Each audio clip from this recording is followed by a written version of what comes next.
The voice behind the trees. My name is Daniel Carter. There is something you should know before I tell this story. My younger sister Emily died when I was 19. A drunk driver crossed into the wrong lane and hit her car head-on. She was 17 years old. For years I carried the guilt. I was supposed to pick her up that night. I was supposed to drive her home. Instead, I was late, and she decided to drive herself. People told me it wasn't my fault, but that never changed how I felt. What happened in Black Pine Forest forced me to question everything I thought I knew about grief, fear, and the things that may exist beyond death. This happened in October of 2023.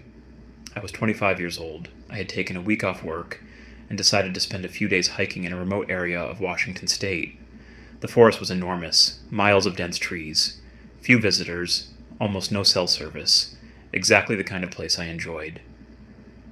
The nearest town was a small place called Ash Creek. I stopped there for supplies before heading to the trail.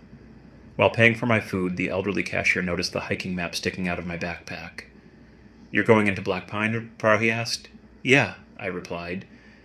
He stared at me for a moment. Then he said something strange. "If you hear somebody calling your name out there, don't answer." I laughed. "I think I'll be okay." The old man didn't smile. Most people think that.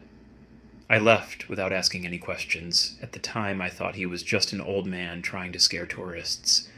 I wish I had listened. The first day was normal. The weather was perfect. The trail was easy. By sunset, I reached a small clearing beside a creek and set up my tent. The forest was peaceful. The only sounds were insects and moving water. That night, I sat beside a small fire until I grew tired. Around midnight, I crawled into my sleeping bag and fell asleep almost immediately. Then I heard it. A voice. Faint. Distant.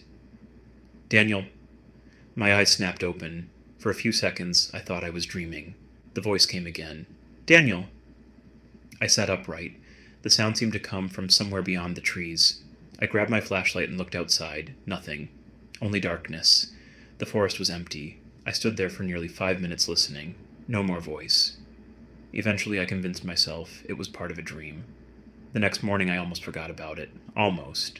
The second day passed quietly. I hiked farther into the forest. The deeper I went, the stranger the woods felt. The trees grew thicker. The silence became heavier. By evening, I found another campsite and settled in for the night. Around 2 a.m., I woke up again. This time, I knew exactly why. The voice. "Daniel." The sound was clearer now, closer. My heart began to race. I stepped outside. The forest stood motionless around me. Then the voice spoke again. "Daniel, please." The breath caught in my throat. I recognized the voice. Emily. It sounded exactly like my sister. Exactly. Every word, every tone, every detail. Impossible. I backed away from the trees. "No," I whispered. The voice immediately stopped. The silence that followed felt unnatural, as though something was waiting, watching. I barely slept for the rest of the night. The following morning, I decided to leave. Something felt wrong. I packed my gear and started toward the trailhead. But after several hours of walking, I realized something wasn't right. I should have reached the main trail. Instead, I found myself somewhere unfamiliar. The forest looked different. The landmarks on my map didn't match what I was seeing. I checked my GPS. No signal. I continued walking. Hours passed. Nothing looked familiar. Then I heard the voice again. "Daniel." This time it came from my left, very close. I spun around. Nobody was there. Then I heard it from my right. "Daniel." The voice was playing with me, moving through the trees, circling me, keeping pace with me. By sunset, panic had begun to set in. I eventually found a clearing and made camp. That night I didn't build a fire. I didn't want attention. I sat inside my tent, gripping a flashlight. At around midnight, the voice returned. But this time, it said something different. "Why didn't you come get me?" My blood ran cold. Only Emily could have known why those words terrified me, because they reflected the guilt I had carried for years. I never told anyone that.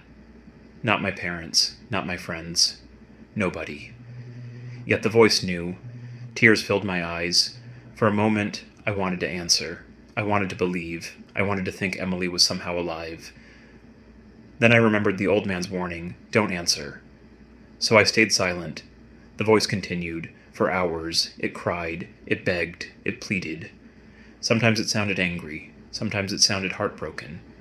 Eventually, near dawn, it stopped. The next day I stumbled upon something strange, an old stone marker hidden among the trees. It looked ancient, weathered by decades of rain.